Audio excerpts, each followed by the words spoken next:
Welcome to tonight's story, the entire story of Monkey King and Journey to the West, history for sleep.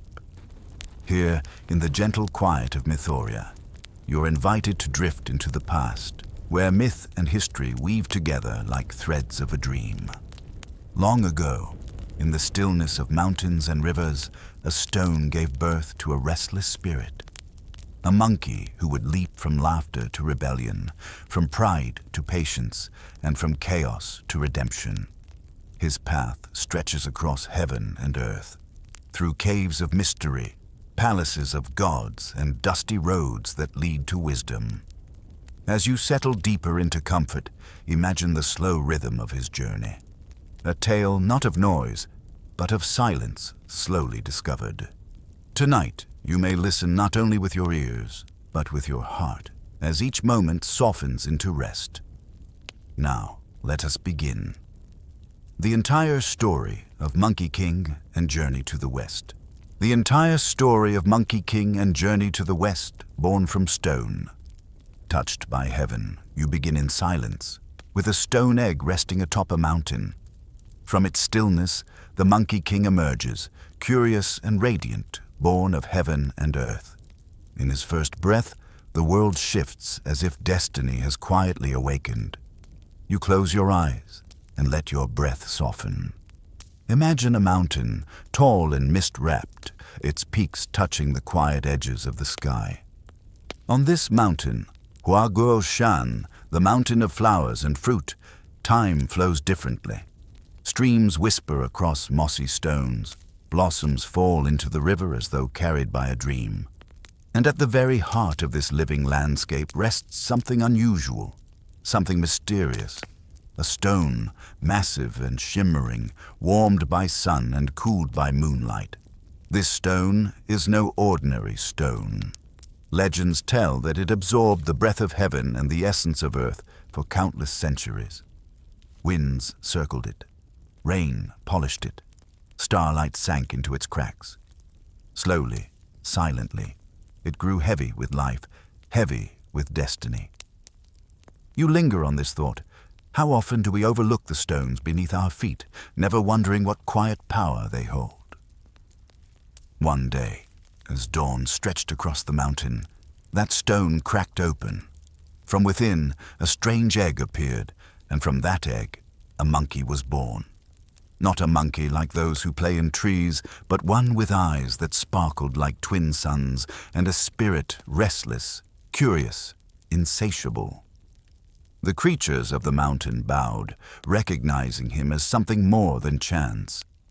You can almost see his small body glistening under the first rays of day, his gaze turning upward, already searching for meaning.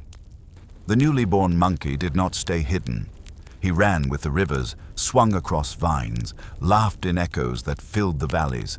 His joy was wild, his energy untamed, and yet his heart held a strange loneliness. Have you ever felt that? That whisper inside, telling you that the world is larger than the branches you cling to, larger than the games you play? The animals soon gathered around him. They felt his cleverness, his daring spirit, his ability to lead. In time, they crowned him their king, the Monkey King of Huaguoshan. With laughter and boldness, he accepted, yet deep inside, he still wondered what lay beyond the edges of the sky. One evening, while bathing in a cool waterfall, he discovered something extraordinary, a hidden cavern behind the falling water. Stepping inside, he found a place vast and glittering, filled with stone tables and mossy thrones, as though prepared long ago for him. The monkeys followed, cheering. From that moment, the water curtain cave became his palace, and so the monkey born of stone became a ruler not of accident, but of destiny. Still, joy is never enough for a restless soul. At night, when the mountain slept, the Monkey King lay awake, staring at the moon. Why was he born from stone? Why was his spirit so restless, so unquiet? Why did the sky seem to whisper secrets he could not yet understand? His questions grew louder when he saw death for the first time. A fellow monkey fell ill, grew weak, and passed away.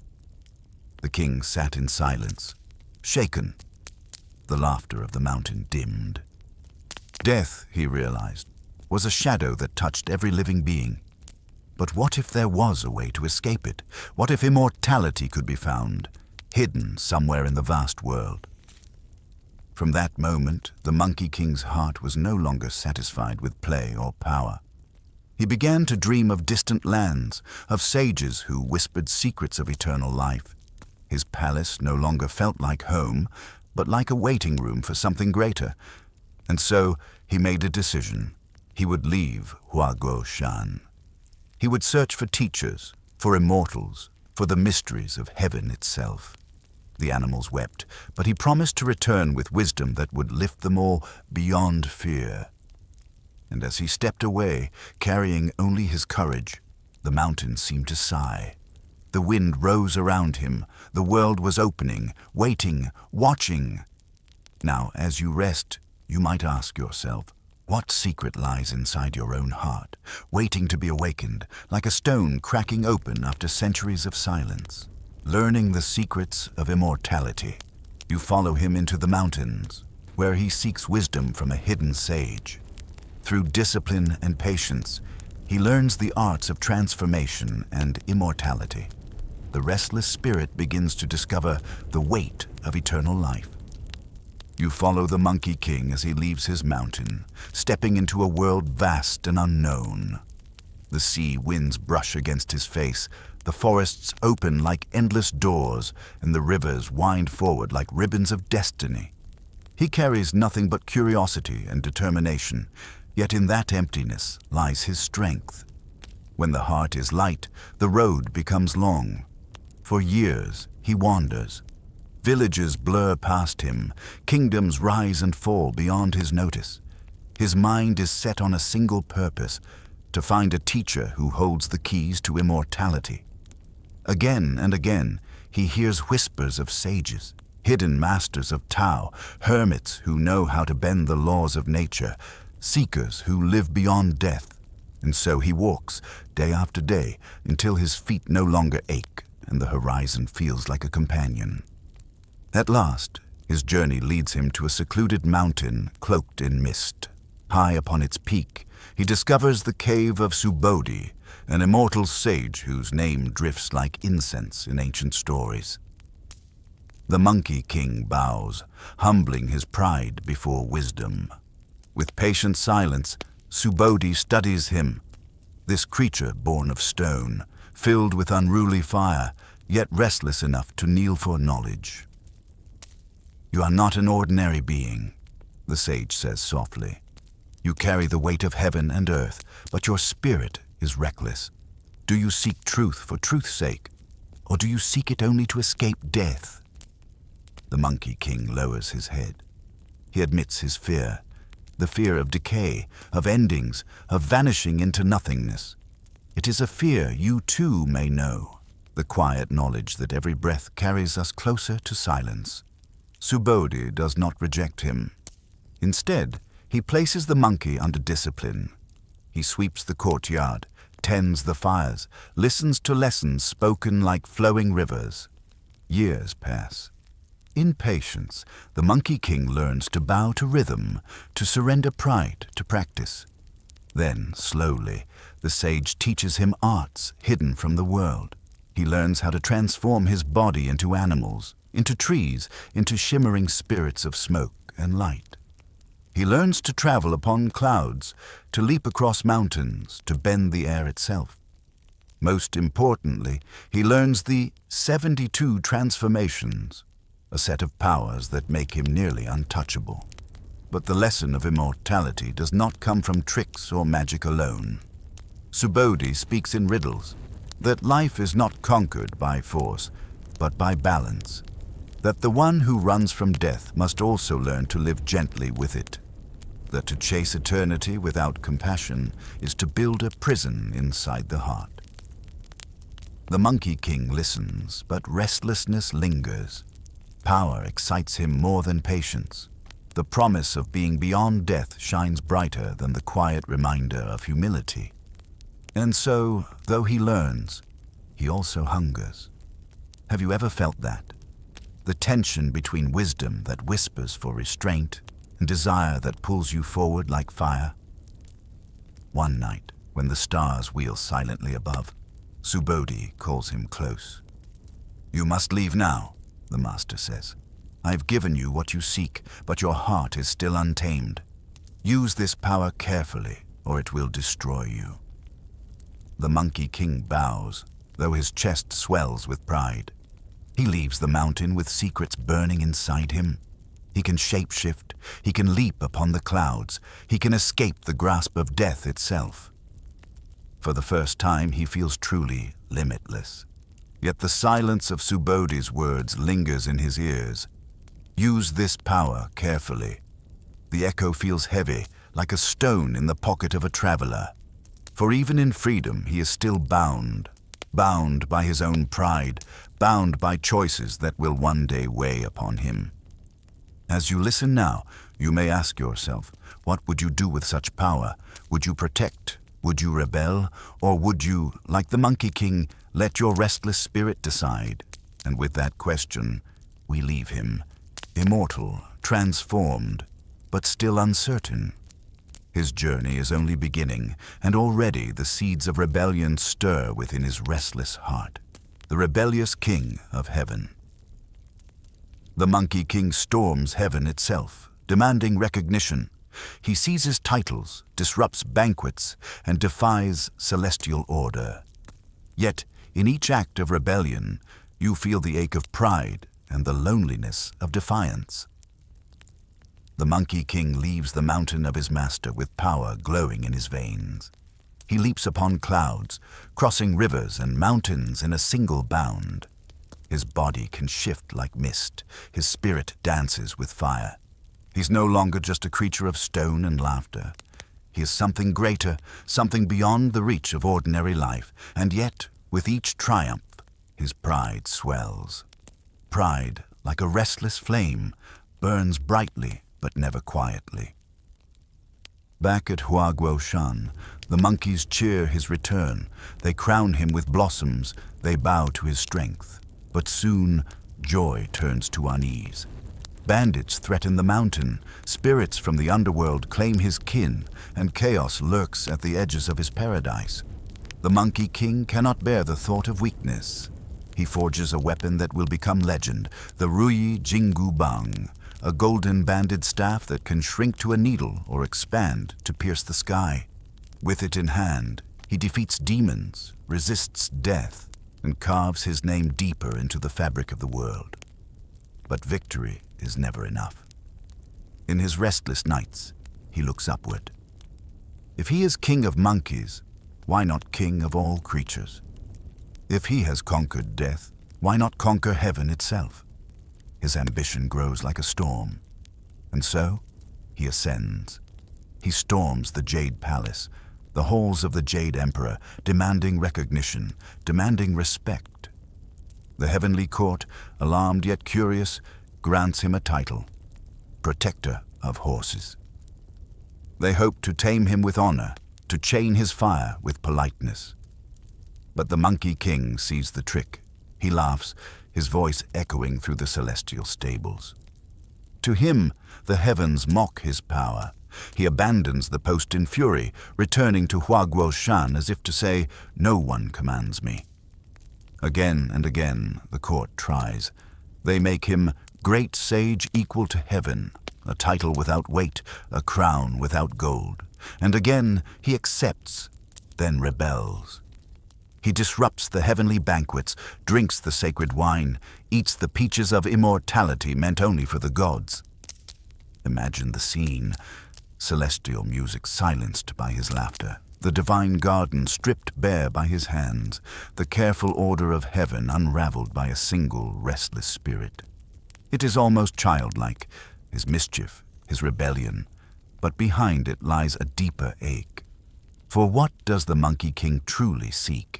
Is it power, or is it belonging?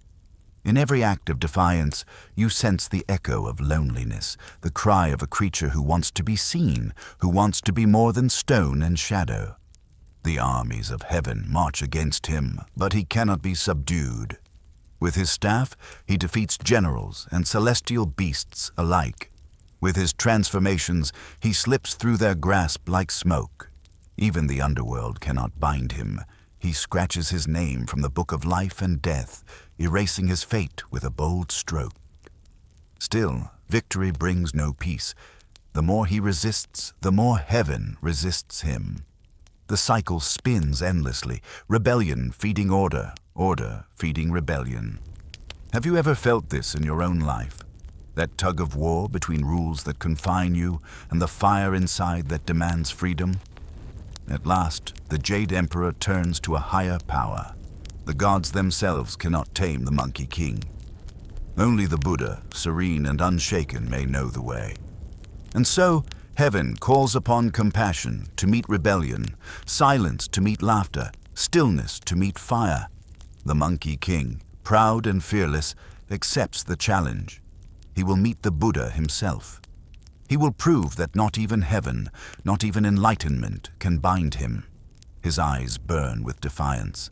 His heart beats with restless thunder.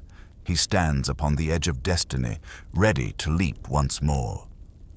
And as you drift, you may ask yourself, what happens when unstoppable pride meets immovable peace?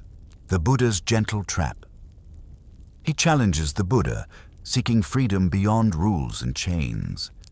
But with a calm hand, the Buddha imprisons him beneath a mountain. You sense the stillness of stone, the long silence of reflection, and the slow turning of time. The rebellion of the Monkey King shakes the heavens. Armies fall, generals scatter, the celestial halls tremble with his laughter. No chain can hold him, no spear can pierce his skin, no law seems strong enough to bind his will. Yet pride, like fire, always burns towards something greater. And so it is that his path leads to the Buddha, the still point at the center of all storms. When the Monkey King stands before him, he bows only slightly, his eyes filled with restless light. "You call yourself enlightened one," he says, voice sharp yet playful. "But can you bind me? Can you stop me? I am the great sage equal to heaven. No one commands me, not gods, not death, not fate itself."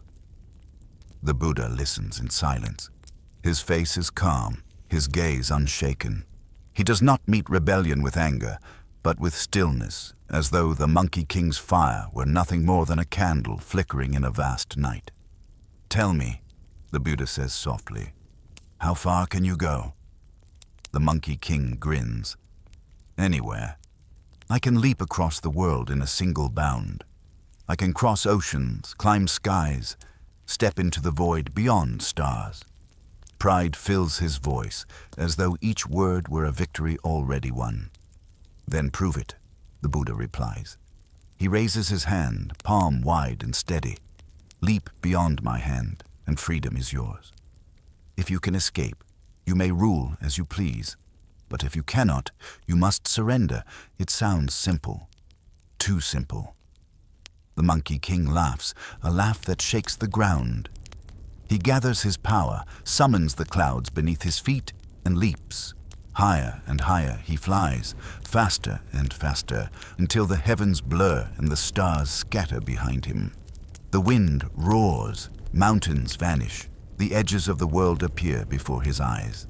At last, he lands in a distant place where 5 great pillars rise toward the sky. "This must be the edge of the universe," he whispers. To mark his triumph, he scrawls his name upon the stone and leaves behind the proof of his defiance. With a mischievous grin, he urinates upon the base of the pillar, a final act of mockery against heaven itself. Then, satisfied, he turns back, certain of his victory.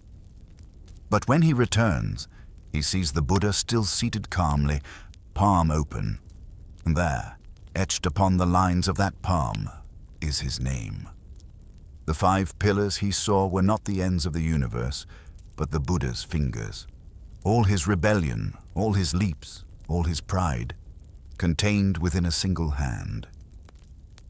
The Monkey King's laughter fades. His chest tightens. For the first time he feels the weight of something greater than himself. Not an army, not a law, but a vast stillness that cannot be moved. He tries to resist, but the Buddha only lowers his hand. With gentle grace, he presses the Monkey King beneath a mountain of stone. There, trapped, the Monkey King thrashes and shouts.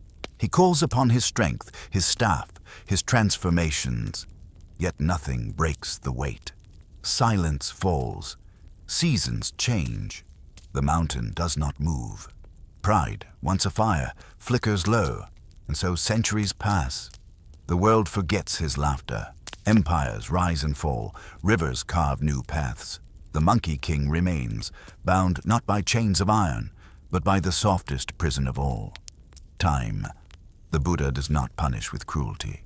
He gives the Monkey King space to wait, to reflect, to soften. For even the fiercest fire, when denied air, will quiet itself. And in that silence, a seed begins to stir. As you rest now, perhaps you feel that same truth. That sometimes the traps of life are not meant to break us, but to pause us, to hold us still until our restless heart learns to listen. The Monkey King, hidden beneath stone, does not yet know it. But his story is not over. Redemption waits, a new journey waits, and soon freedom will return. But not the freedom he expects. A pilgrim on the road to the west, 5 centuries later, he is freed, bound to protect a wandering monk. Together with companions, a pig, a river spirit, a horse, they travel through deserts and mountains. The journey is long, but within its trials lies the promise of redemption. Beneath the mountain, 5 centuries pass like drifting clouds. The world changes, dynasties rise and crumble, yet the Monkey King remains sealed in silence. His heart, once filled with laughter and rebellion, now listens to the rhythm of time, each season layering patience upon his restless soul. The weight of stone becomes the weight of reflection. One day, footsteps approach. A monk named Xuanzang, known also as Xuanzang, pauses at the mountain's edge. His mission is sacred, to travel westward into India, to bring back the scriptures of wisdom, the teachings of compassion. His journey is not for glory, but for the salvation of souls, for the spreading of truth in a troubled world. The Buddha, seeing the monk's vow, chooses this moment to release the Monkey King. The stone trembles, cracks open, and sunlight touches him once more. But freedom is not without condition. A golden circlet, known as the tight fillet crown, is placed upon his head. With a single mantra, the monk can tighten it, sending pain through the Monkey King's skull. It is not punishment, it is guidance. Pride, untamed, must be tethered, and so the rebellious spirit becomes a disciple, bound not by chains, but by vows. At first, the Monkey King resists. His pride aches, his temper flares. Why should he serve a mortal monk, so fragile, so human? But slowly, step by step, the rhythm of the road begins to soften him. The long journey stretches across deserts and mountains, through villages and wilderness. Each mile becomes a mirror, reflecting not his strength, but his purpose. Alongside him travel others. Zhu, the pig spirit, greedy yet loyal in his own way. Sha Wujing, the river ogre, quiet and steady. Even a white horse, once a dragon prince, carries the monk across rivers and plains. Together, this unlikely band of pilgrims forms a fragile family. They quarrel, they laugh, they endure trials. Each carries their own burden, each learns through the journey. Demons and spirits rise to block their path. Some crave the monk's flesh, believing it grants immortality. Others test their faith with illusions and temptations. Again and again, the Monkey King lifts his staff, defends his companions, and strikes down the chaos that surrounds them. Yet each battle is more than survival. It is a lesson. Power must serve something greater than pride. Strength must kneel to compassion. At night, when the fire burns low, the pilgrims rest beneath the stars. The monk prays softly, the pig snores loudly, the river spirit keeps watch, and the monkey king sits apart, staring into the flames. He remembers the mountain, the silence, the Buddha's calm eyes. For the first time, he feels that his journey is not about rebellion, but about return. Return to a self that is wiser, quieter, more whole. The road stretches endlessly. Villages blur into deserts, rivers into forests, temples into ruins. Each step westward feels like a step inward, a pilgrimage not just across land, but across the heart. The Monkey King, once restless and proud, now learns patience in the dust of the road, humility in the bow of his master, compassion in the faces of those they help along the way. And yet, questions remain. What will he become when the journey ends? Will his fire fade, or will it transform into something gentler? Can rebellion become devotion, just as storm becomes rain? As you listen, perhaps you feel the weight of your own journey, the long road of your days, the burdens you carry, the companions who walk beside you. Each trial you face may be more than pain. It may be a lesson, quietly shaping you into something truer. The pilgrims continue westward. Their feet press into earth, their eyes lift toward horizons yet unseen, and still the Monkey King walks, staff in hand, heart unfolding with each mile. The scriptures are not yet reached, the redemption is not yet complete, but the journey itself is already its own kind of salvation. Scriptures, redemption, and gentle rest. At the journey's end, the sacred scriptures are won and the pilgrim's vow fulfilled. The Monkey King, once wild and restless, finds peace in service and wisdom, and you, listening, drift into stillness, carrying his story softly into your dreams. The road west stretches on, but every road, no matter how long, has an end. After years of wandering, of deserts crossed and mountains climbed, the pilgrims finally reach their destination, the land of India, where the sacred scriptures are kept. The scrolls hold wisdom deeper than the seas, teachings of compassion and enlightenment meant to guide hearts across ages. For Xuanzang, the monk, this is the fulfillment of his vow. For his companions, it is something quieter. Redemption earned not in one moment, but in countless steps. The Monkey King, once born of stone and fire, now bows in humility. He has battled demons, but more than that, he has battled himself.